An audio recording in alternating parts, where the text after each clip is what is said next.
and welcome back to the channel. Thank you for taking some time out of your day clicking on this video to find out what it's all about. It is a Saturday the 10th of August, and that means that we are here for Arc August. For those that don't know what Arc August is, it is a collaborative thing that Laura approached myself and Vanessa and then Dee Dee and Coda to read our arcs and try and get some of our backlog off our list. Now, if you've seen any of Vanessa's videos or anything lately, you would know that she has quite a number. If you've seen any of mine, you also know that I have quite a number on mine. I can't speak for everybody else, but Vanessa and I often talk about how many we've got on our list and whatnot. So basically what's going to happen during this vlog, I'm going to try and read as many NetGalley arcs, because that's predominantly where I get my arcs from, as possible over this next 48-hour period. Now, this is actually starting at 6 p.m. my time, where the kickoff sprints will happen on Laura's, because this was Laura's idea for Arc August. I also have something coming up in November as well, so you'll have to keep an eye out for that. And of course, next weekend I have a solid weekend of sprints on my channel, Dusty Book Sniffers, for You Read It, Now Review It.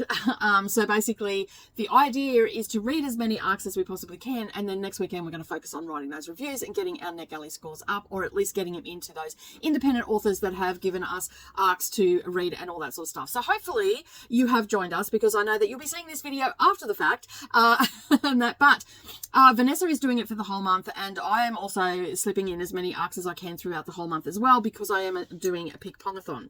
So the first one, and I am predominantly doing a lot of audio ones, because I have, I believe, let me just have a look, I cannot remember, I think it's 22 audio books on my shelf. So I'm going to try and get through as many of them this week as possible, this weekend. And I also have a ton of cookbooks that I'm going to, and like recipe books, some craft books and all that sort of stuff. So I'm going to try and slip some of them in between each audio book as well. So I am not going to get 22 books done on a weekend. I'm just going to put that out there. There's not enough hours in this weekend to get that done. But I am going to make a concerted effort to get them down. And as I said, next weekend, I will end up having a weekend of solid reviewing, because what I do is I take notes and all that sort of stuff, then I write my drafts, then I submit my and then do my final draft and all that sort of stuff, and I do that all on the computer. But I do all my notes through my notes app, and so I do speaking notes, and so as I'm reading the book, I just talk into my Samsung Notes app, and it does the voice to text for me. And then I take that, because they're my raw thoughts, and I take that and I put that into my Google Docs, and then I break it up into sort of paragraphs and move things around and get it to sort of be coherent and all that sort of stuff, and then I write my review from that. So you're getting my thoughts. I take out any spoilers or anything like that, because sometimes I put spoilers in, especially if I'm doing it for a Patreon or something like that, because we have spoiler vlogs over there. So yeah, so basically that's what my plan is for the weekend, to get as many done. So hopefully you have joined us for the weekend. If you did, let us know in the comments down below. There was a Discord and everything for that. It'll be going for the month of August, as far as I'm aware, so you can still come and join. All that information is down below, and you can let us know what books you have read from any ARC platform. So you've got Book Sirens, you've got, you know, independent authors that send you ARCs, and you've also got NetGalley, just to name a couple. Voracious Readers is another one where you can get independent arcs from it and all that sort of stuff. So if you haven't checked out any of those, go check them out. Now, I'm not advocating for you to go and just, you know, get everything that you possibly can, you know, be within your limits and all that sort of stuff. Now, the reason I have so many on mine is because I do review a lot of cookbooks, craft books, self-help books, and audio books. So I do eventually get through them pretty quickly, and I didn't take it serious when I first started, so I ended up with a backlog. So what I'm trying to do is get through that backlog, and this year I really decided, I said to myself, you know, these people are depending on me to do a review and all that sort of stuff. So I basically decided that I was going to do something about that. So you've probably seen my NetGalley Diaries entries where I talk about 3 or 4 books at the time, or I might do a different one where I talk about some of the craft books that I've done that I think are worth mentioning and stuff like that. And I put pretty much any book that I read off NetGalley goes into those diaries, except for the the craft books and stuff like that, I'll just do a one-off video every now and again and give you an overview, especially if I've got a whole heap coming out very quickly. So I've already done one of those, and I will link that playlist up down below. You can go and check out some of the books that I've read, and you can get a feel for how these vlogs sort of go. So you're probably wondering, is this an ARC August or a NetGalley Diary entry? Well, essentially it's both, because this will actually be August's NetGalley Diary entry. So, and I think that's episode 6. So basically, as I said, I've got a ton. I've got Pick Pongathon as well, so I've actually chosen some of these for Pick Pongathon so I can get them read as well. And the first one that I'm going to be starting with, let me just find it. It is called Blue Maidens. Okay, and it is by Anna Noyes, and I just love this cover, and that's what drew me to it to begin with. And I just sort of fell in love with the all the fauna and everything on the front, and flora, sorry, and it looked very witchy to me, and I try not to read the blurbs, but with NetGalley you sort of have to make sure that that's what you want to read. So it is also narrated by Alyssa Bressanan, I think is how it's pronounced. Now, this is an audiobook, as it just said. So basically, what drew me to this one is this blurb on it. It's the bolded thing on it. This is a transportive, chilling debut novel of two sisters growing up on an isolated northern European island in the shadow of their late mother and the devil. Tick, tick. Isolated, European, devil. All the things that just float my boat. And it's got witchcraft in it. So it is actually set in, it's 1825, and it's 4 generations after, I think it's called Burgergrund Island. Women were accused of witchcraft and by the priest, and basically I believe that they were burnt at the stake.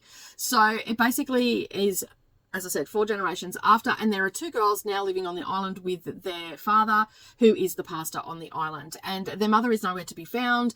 And basically these girls are very rebellious and all the things, and so the story's going to flow on from there. Now, it doesn't come in as a very long book. It is only 240 pages, which I think is about 7 hours with a rough calculation. I haven't actually looked at what it is, and this is really geared towards people that like a immersive, slow burning, female resilient sort of story. And as I said, it is, it also says here that it, Nordic Gothic flair. So I'm expecting some nice real Gothic, as I said, Gothic vibes, witchy vibes, all that sort of stuff, because that's what it's indicating. I love this cover. The cover is absolutely divine, and I cannot wait to get this on my shelf. If it turns out to be a good book, it will definitely go onto my shelf. I do like to collect really nice witchy stories and all that sort of stuff. So yeah, so I'm hoping that it is going to hit the spot for me. And I'm just on the story graph, that's why I'm looking off to the side, and it says a Nordic Gothic laced with the horrors of a life in patriarchy, both hostile and reliant on its women. The Blue Maidens is a starkly beautiful description of lost lineage and resilience. So I'm expecting good things just from what I've read here. Now, as you know, I don't normally like to read blurbs. I have sort of skipped over a lot of it. I've just taken the bits and pieces that are all highlighted and all the rest of it. All right, so without further ado, we're going to get on with this weekend vlog. It's going to be a 48-hour vlog, because obviously I'm not going to read for 48 hours, but it's going to span a 48-hour period. I am starting a little bit earlier because I'm already on the 10th, and this is supposed to be going from, it was supposed to be going from the 9th to the 11th, but it was changed from the 10th and the 11th weekend. So commitments and all the things that happen with that. So I'm going to start mine. I'm going to do some sewing and all that sort of stuff, and I will check in as I get a little bit further into the Blue Maidens. All right, I'll talk to you soon.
everybody, and welcome back. All right, I'm still in the sewing room and I'm doing all the things, and you will get to see the finished bag and all the rest of it while I'm listening to this book. But anyway, I am listening to, what was it called again? It's The Blue Maiden, and it is by Anna Noyes, is how you pronounce her name, and it's a historical fiction, if I didn't say that before, and it is set in 1825. So basically we're following the story of two sisters who are, for the lack of a better word, little turds. Basically, they're really giving their dad a hard time, but they're it's very, like, I'm finding it very atmospheric, the writing and everything like that. But and of course I don't have the physical book in front of me, but just from the narration and everything like that, I'm finding it very atmospheric. So we start off where we learn why and how what happened on the island all those generations ago. But now we're following two sisters in 1825, and their father is the pastor of this island. And basically they are pretty much running riot. He's so absorbed in his work and he doesn't really, in my opinion, watch after them too well, so they get up to no good. But they've gone into their mother's room. Now, we don't know exactly, all we know is that their mother died in childbirth, but we don't know the reason why the father won't talk at this point. Now, I'm about 50% of the way through, and yeah, we don't know why he doesn't like to talk about his wife or anything, and I feel like we're now just starting to get to know the reasons why. But anyway, they've gone into their mother's room and they've found this red book that has all these things in it about flowers and all that sort of stuff, and just different things, witchy things that are in it. And they've also found some jewelry and stuff like that. But the two girls, and the youngest one is the one that seems to cause the most trouble, and she just is just up to no good all the time. But they do it together. But the eldest one, she does most of the cooking and everything around the house, and we've just got to a point where they've done some stuff to the neighbours and they've been punished for it, and the youngest one is feeling a little bit put out by it. So yeah, I think the story is just really going to kick up a notch and everything now and whatnot. But it definitely has like a gothic vibe to it, and I think anybody that likes that gothic vibe, literary sort of fiction, witches and all that sort of stuff, and a little bit of a mystery in the background, not too heavily in the mystery, but just a little bit of a mystery in the background of like what happened to their mother and why all of a sudden, you know, these girls are now starting to play up. And I think the eldest one is now about 15, and yeah, they're just really struggling to fit in and all that sort of stuff. So it is sort of a coming of age story, which is not my favorite story to listen to or anything like that, but this one's not too bad because we've got all those witchy sort of vibes in the background. Although, like, I do like the herb lore and stuff like that that's been talked about, not in depth. I would have liked it a little bit more in depth, but it's not fully in depth on that subject and whatnot. But, and you know, we've also got like Satan and all that sort of stuff in here as well. And it just comes down to the youngest one really struggling to control herself and just is very impulsive, very wants to do her own thing, wants to explore and all that sort of stuff. And but she also wants to know about her mum at the same time. So it's it's a nice little story at the moment. So as I said, I'm 50% of the way through, and hopefully by the time I finish this bag, I'll be finished this book, which is keeping me company while I do it. And I will do a little outtake of what the bag looks like and everything once it's finished. You've seen me constructing some pockets already, but I will, once I'm finished the bag, I'll do a little video insert for you so you can see what it is, what it looks like and all that sort of stuff, because it's a bag for a crafty lady, and that's what she's making. All right, I'm going to head off. I'm going to keep listening. I'm going to go and make myself another cuppa. It's a bit of an overcast day here in Kingaroy today, so it's a great day to be listening to books and doing some sewing. All right, I will check in soon.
morning everybody and welcome to day 2 of Arc August weekend. We're having a fabulous weekend. There's been lots of sprints and everything.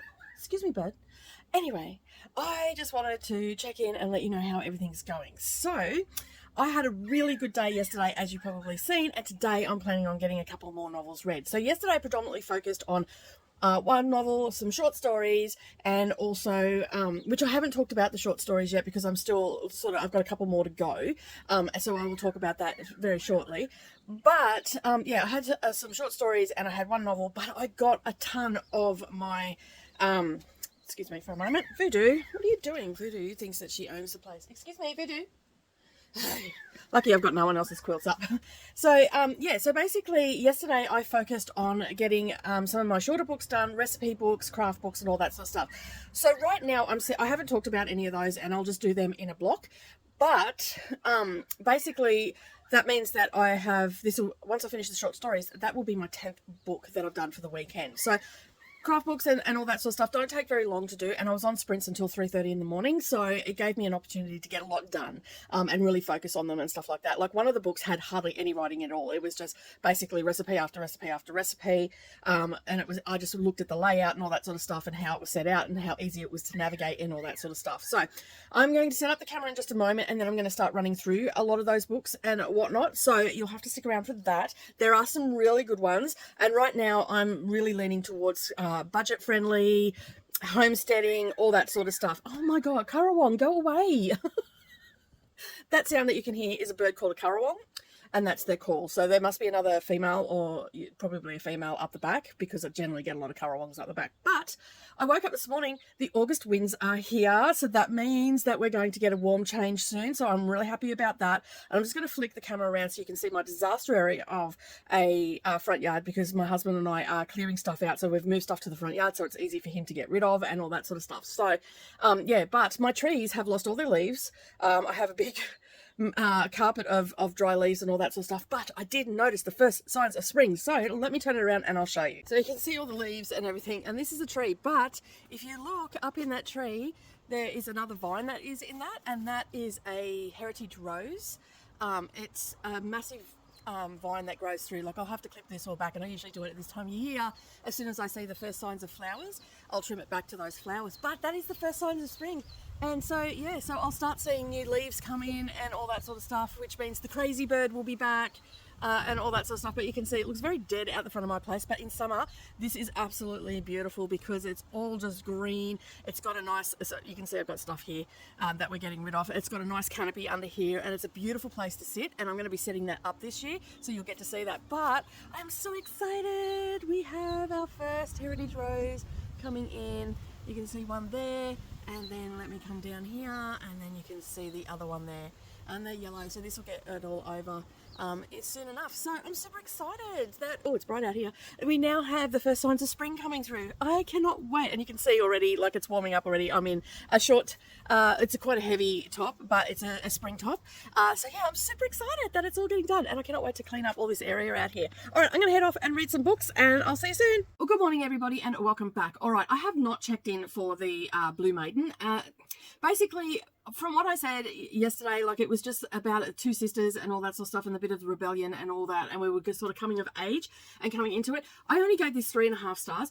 While it was good, the vibe was there, the atmosphere was there, the writing seemed really beautiful. I just felt like the ending, the last half of the book, felt very rushed.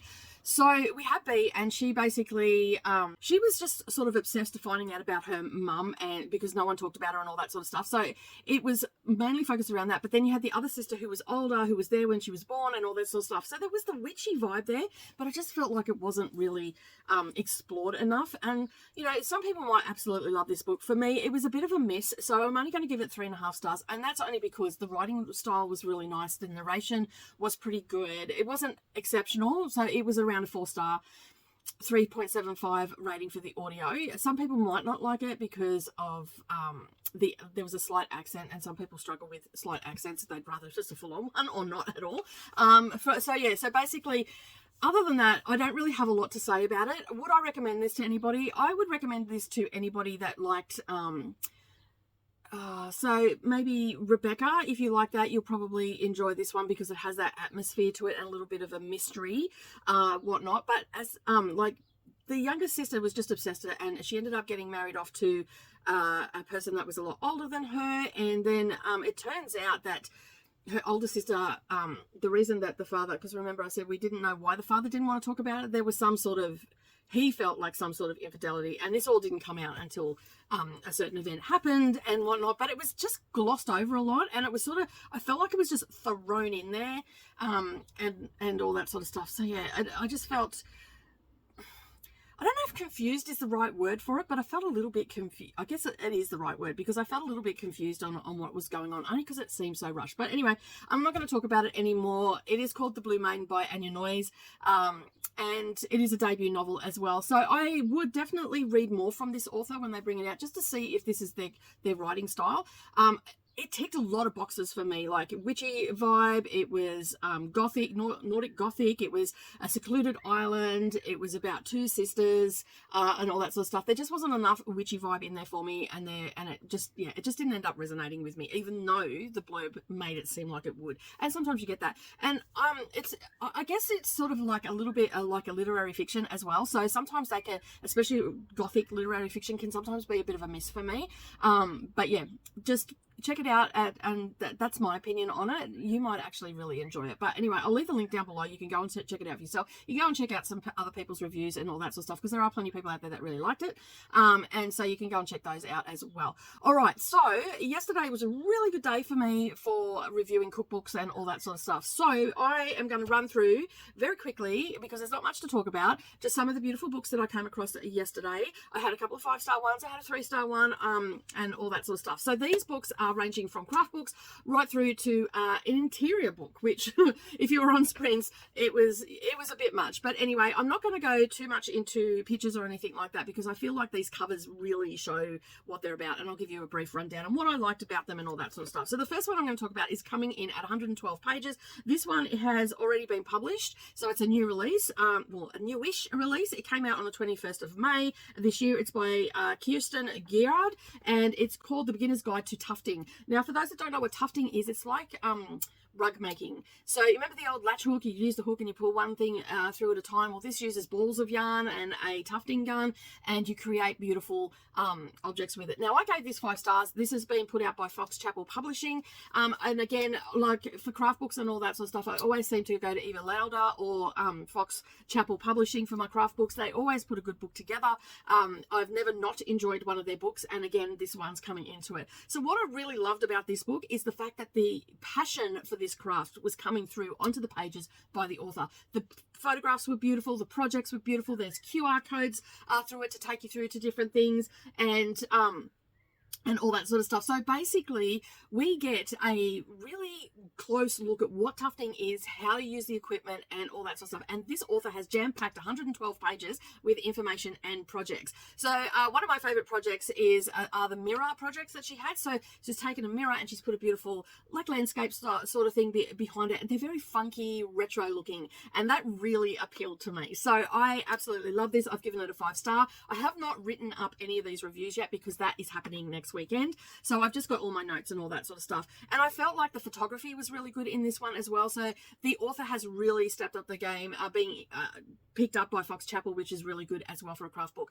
Now, the one thing I will talk about, if you don't know what tufting is, you could pick this book up and know exactly what it is by the end of it. And especially in the beginning, there are very detailed pictures of a tufting gun and what everything is on a tufting gun. And so I felt like by the time I got to the end of the book, I felt like I could really go out, get a tufting gun and have a go at this, and even explaining how to make frames and all that sort of stuff as well. There are a couple of projects in here that I would love to do. I'm going to price up a tufting gun, because it's something that I have been looking at for a while. I have dabbled in the past in I had done a class for punch needle, which is very similar, a similar thing, but it's done by hand. So I might start with the punch needle, see how I go, and then have a look at the tufting gun, maybe a little bit down the track. But this book is definitely being put onto my Amazon list, and I'm going to purchase that as soon as possible, because I feel like some tufting might be coming my way.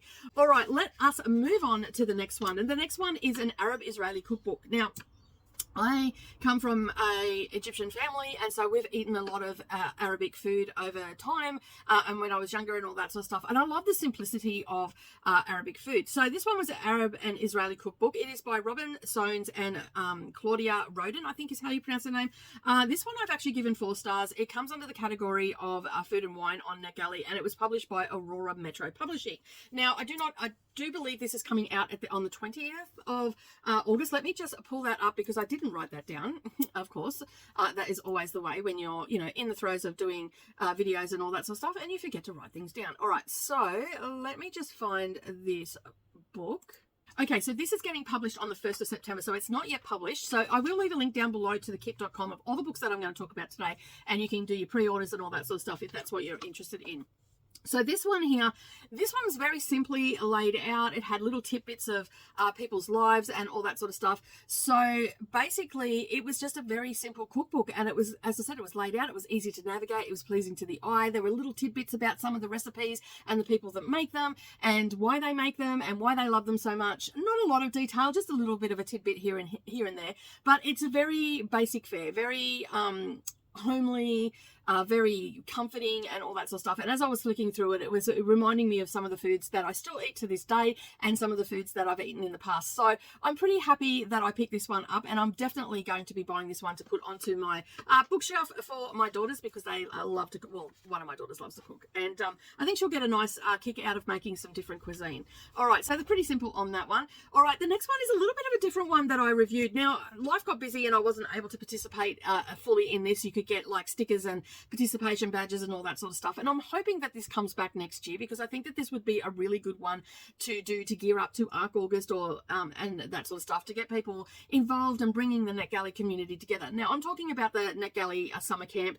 It was, and you can see here, it's just a picture, but there was a lot of activities. I think there was a bingo board and all that sort of stuff, but as I said, I got pretty busy towards the end of July, and into August I was away and all that sort of stuff. I've given this 4 stars just because it was interactive. You could add you got stickers and you got badges and all that sort of stuff, and it was just a great way to bring the NetGalley community together. And I'm sure there would have been a lot of people that met each other for the first time through this, and I'm really hoping that NetGalley brings it back next year because it would be something that myself and other NetGalley people, that especially after this weekend, you can see there's a group of us that do it. Maybe something that we can look at involving everybody over in Discord and all that sort of stuff. And you know what, it was a quick and easy review. I thought it was a great idea. The concept was awesome. I was just a little bit disappointed that I got busy and wasn't able to participate. All right, the next one that I'm going to talk about, which is, let me just have a look, it's called The Self-Reliant Kitchen. Now, this one, automatically, after I went through the book and read all the information and all the things that were in this book is jam-packed. This one's coming out on the 1st of October this year. It is by Michelle Mullenix, I think is how you pronounce their last name, and it's called The Self-Reliant Kitchen. This is coming in at 5 stars. Now, this book could not have been a more appropriate book for me right now. I am in the midst of scaling right back so I can save to go to UK. So that means that I'm looking for really budget-friendly books and a little bit of homesteading. So making my food go a little bit further and becoming a bit more of a preserver. And if you remember a little while ago, I reviewed a preserving book. So this one is going to go with it. This one's a more practical recipes, sourdough starters that's got cheeses and all that sort of stuff in it. It was beautifully presented, and you can see that Michelle has a real passion for homesteading, and that comes through on the pages. There is so much in this book that it's just too much to mention, really, because I could talk about this book probably for an hour. Now, I have been pretty keen to do sourdough starters and all that sort of stuff, and I've been a little bit skeptical about it, but Michelle goes through step by step on how to do it, and in fact she goes day by day on how to create a sourdough starter and how to actually feed it and keep it alive and all that sort of stuff. And she even gives you tips and tricks, like if you live in a cold house, it might be very difficult for you to get a starter going, and she gives you tips and tricks of where you can place it in your house to keep that starter alive. So a brilliant book, beautifully laid out. You can see from the cover a lot of time and effort and passion has gone into this cookbook, and I absolutely love it. This one is, I've pre-ordered this one, so this one is definitely going to end up in my kitchen library. Some of them, you know, I've got on Kindle already, but the ones that I really love will end up in my kitchen library. And yes, I do have a kitchen library. So basically, I would highly recommend this to anybody that is looking to cut back, to make their food go further, to learn how to do bread making and cheese making and all the things. There's lots of recipes in here to use as well with those two things.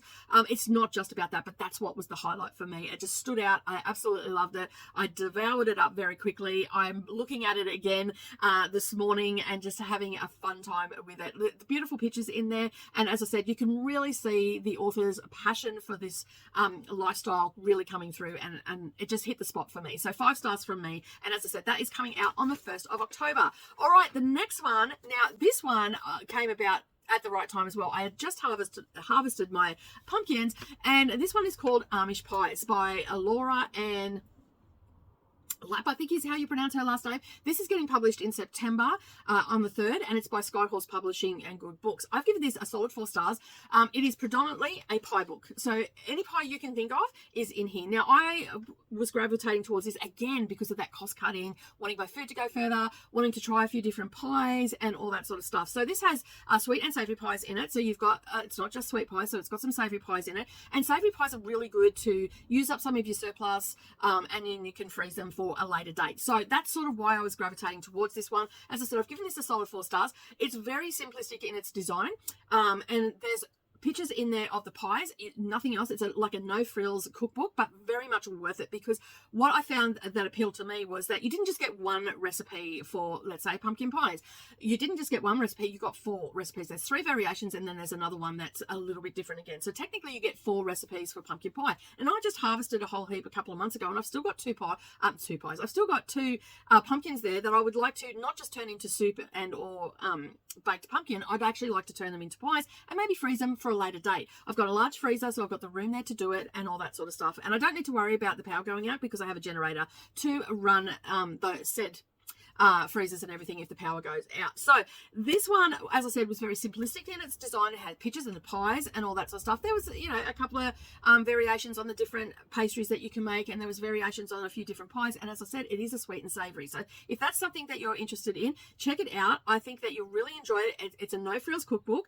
It's very easy to navigate, but in saying that it's a no frills cookbook, it's very pleasing to the eye and easy to work around. And I think that you will thoroughly enjoy it. All right, the next one that we're going to talk about, and this one was the one that really threw me through a loop. And I've seen this over on the UK site, because I often go over to the UK site to get novels and all that sort of stuff, because I do the Women's Prize, so, you know, literary fiction's over there. It's getting released in this year, and, you know, it's a thing and all that sort of stuff. So anyway, New English Interiors by Elizabeth Metcalf. This is getting published, in October. Unfortunately, I have given this a 3-star rating. When I first seen this book, I thought, you know what, I'm in the midst of renovating. I do like the English style, and especially the cottage style and all that sort of stuff, and you can really dress that up and you can really dress that down as well. And I thought, you know what, this might be a good way to get some inspiration and all that sort of stuff. So I basically picked this up for inspirational purposes. Unfortunately for me, it didn't hit that. I mean, anybody that is into really bold colours and eclectic decor and stuff like that will absolutely love this book for sure. For me, it was a little bit garish. Thank you, Dee Dee, for that word, because I was trying to figure the word that I wanted, and garish is it. So thank you to Dee Dee for giving me that word. Now, in saying that, there are, and this also, it wasn't just like interior design. So it wasn't your typical inspiration book, and that's what I thought it was. That's how I interpreted it when I read it. Okay, so it wasn't like that, but we had like people that, and we were seeing their houses. So it was sort of like a celebrity look at, like a show and tell, like a famous person's show and tell. Like, that's how it came across to me. And while I do appreciate those books to some degree, this one just wasn't for me. As I said, the word of the day is garish for me. Like, a bathroom with plates on the wall didn't make sense. Like, if I don't mind having that sort of eclectic look at you know, rooms and stuff like that, but it's got to make sense. Like, a bathroom with dishes on the wall, like eating dishes on the wall, doesn't make sense to me. And having a beach changing room, like a little beach cottage, you know, there's colourful cottages in a room, doesn't make sense to me, especially when you're not seeing the rest of the room. Like, it probably made sense in the room, but I wasn't seeing the rest of the room in this. Now, if this was a showcase of someone's photography, it would have been an absolutely brilliant book. But as I said, it was a glorified show and tell of these famous people in England, designers, artists, and even children of famous designers and stuff like that. But one did actually stand out to me, and I really did like it, and that was Kathy Kidston's aesthetic. It was a little bit more subtle. While it had pops of colour here and there, it was more cohesive, it was more blending, which is the same as cohesive, and basically it sat better for me to look at and all that, because essentially that's all I was doing. It had little blurbs here and there. It had like short paragraphs about the person, what they do and all that sort of stuff, and why they have that their houses and stuff like that. But if you're an interior designer and something like that, this book would definitely appeal to you. I went to it with a thought of getting inspiration from it, so I'm probably not the target audience for this, but I still thank Quattro Publishing for approving me for it, because it gave me an idea. I probably won't review any more of those in the future, but it was worth a shot just to have a look. And as I said, at the time I was looking for different things. All right, so again, that's all I've really got to say about that. It's a 3-star rating for me. Again, if you want to have a look at it, and there's a link down below, you can go and check it out. Personally, I don't think I would recommend it to anybody except for someone that may be becoming an interior designer of what to avoid. But I'm sorry to the author, but it just didn't hit my spot. But it's definitely a book. There will be someone out there for that book, most definitely. All right, again, we are back to a cookbook this time. This one's called Fix It and Forget It by Hope Camerford. This one's coming out on the 1st of October as well. It's by Skyhorse Publishing, and I absolutely loved this book. Now, I have been wanting to get an Instant Pot for quite some time now, but I have been sitting on the fence about it. I love my slow cooker. I use it all the time. I do dump and runs. That's what I call my slow cooker. It's dump all the ingredients in, and then I go like set and forget. And that's what this book is about. Now, this book has 127 recipes in it. It is, again, a no frills recipe book. There are a few pictures through it, not a great deal of pictures, so it is definitely a book where you just go to for reference. And these are a collection of recipes from across the US, and they are for slow cooker and Instant Pot. But what stood out for me on this book was the fact that in the beginning of it, Hope takes you through the step-by-step guide of choosing the right slow cooker, how many slow cookers you should have, what to check for, how to use it, and all that sort of stuff. And then as a bonus extra one, which I didn't realize at the time, I just thought it was for slow cooker recipes, and that's why I wanted to have a look at it. Also has a guide on how to use your Instant Pot as well. So throughout the book, there's these little circles, orange circles for slow cooker, greenish blue ones for the Instant Pot. So you can flick through it just quickly breeze through and find your Instant Pot ones. You got everything from breakfast right through to desserts, and everything in between. You even have your proteins broken down. So you've got, pork, beef, etc., lamb, broken down into sections as well. It's very easy to navigate, very easy to find the different things that you're looking for, such as if you're just looking for Instant Pot ones, there's plenty of them, and then there's also the slow cooker as well. But as I said, what stood out for me was the detail that Hope went into a slow cooker and an Instant Pot. And basically, by the time I got to the end of that section, I was convinced that I am getting an Instant Pot. And I was only just looking at it last week when I was at Costco. They had them there, so I'm probably going to go to Costco when I'm down in Brisbane at the end of the month for my birthday with Savannah, and pick myself up an Instant Pot. I have actually, this has not come out yet, so I've put it onto my Amazon list because it's a pre-order, and yeah, I'm still on a book budget, so I'll have to do it slowly. But I'm definitely keen to go and have a look at more of Hope Camerford's books. She's got a ton of Fix It and Forget It. She's also got a ton of other books as well. She's a blogger.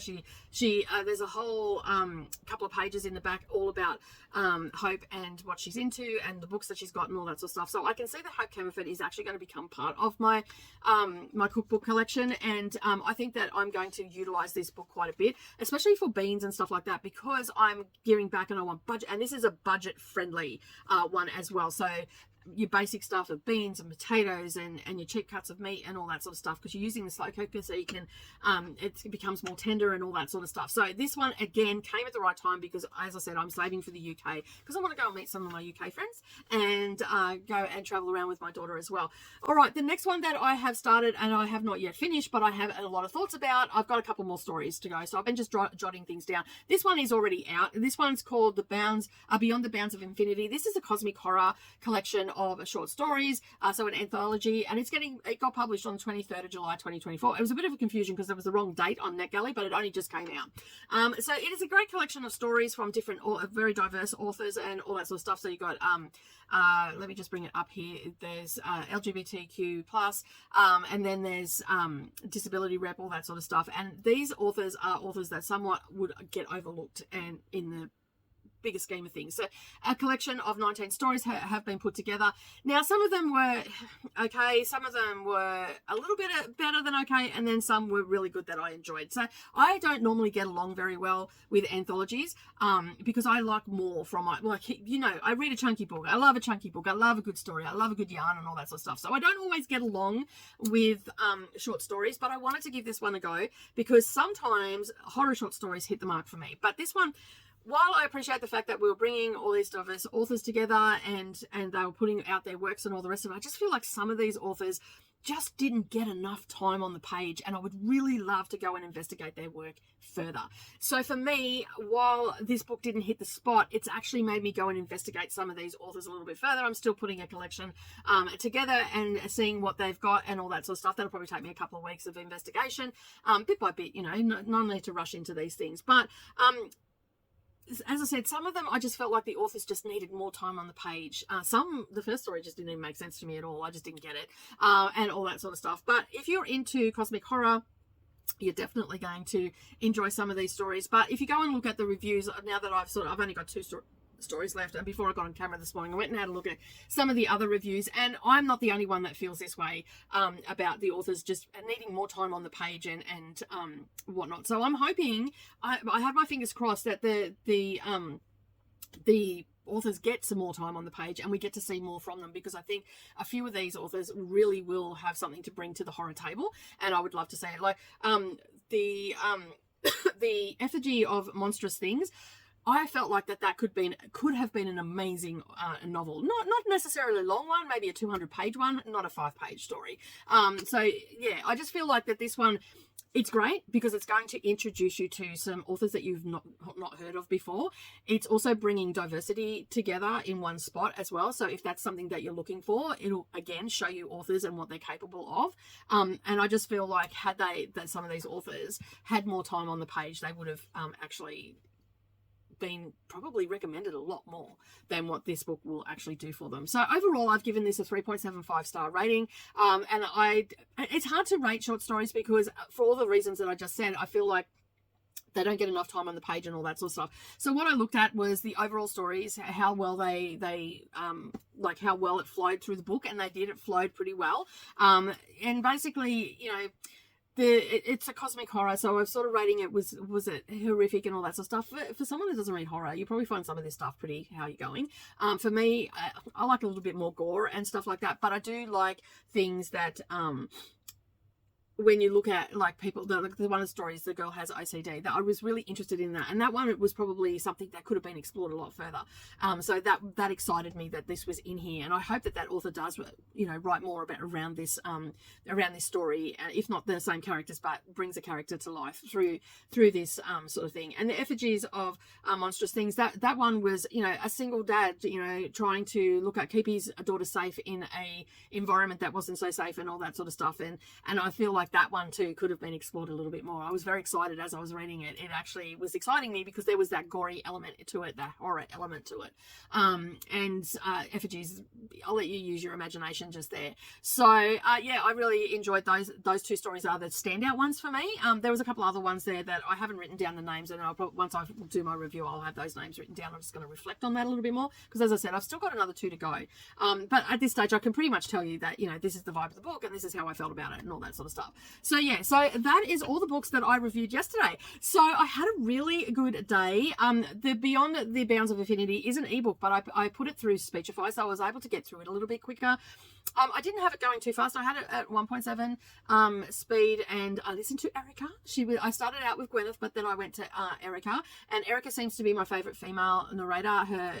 She's very clear and concise. She has a little bit of emotion in her voice for an AI one. It's quite pleasing to listen to. I'm still working my way through them all, but right now Gwyneth, Snoop, and Erica's a US narrator, so I'm actually enjoying it. Now, if you want to look at Speechify, there is a link down below where you get $60 off your subscription, so maybe go and check that out. I have been using it a bit because I've been super busy lately, and I have been using it a little bit to read books and whatnot, and it'll read your Kindle to you as well. So if you've got some books over there that you've been wanting to get to but you haven't had time, you can use Speechify for that. But right now I'm going to head off. I'm going to jump on sprints with Coda and Didi and spend some time with them before I'm on my channel for sprints. I'm planning on getting a novel done. It's called Cicada Springs. It is a women's fiction. I think it's a love story, and maybe even a found family, if I remember correctly. I am not going to look up the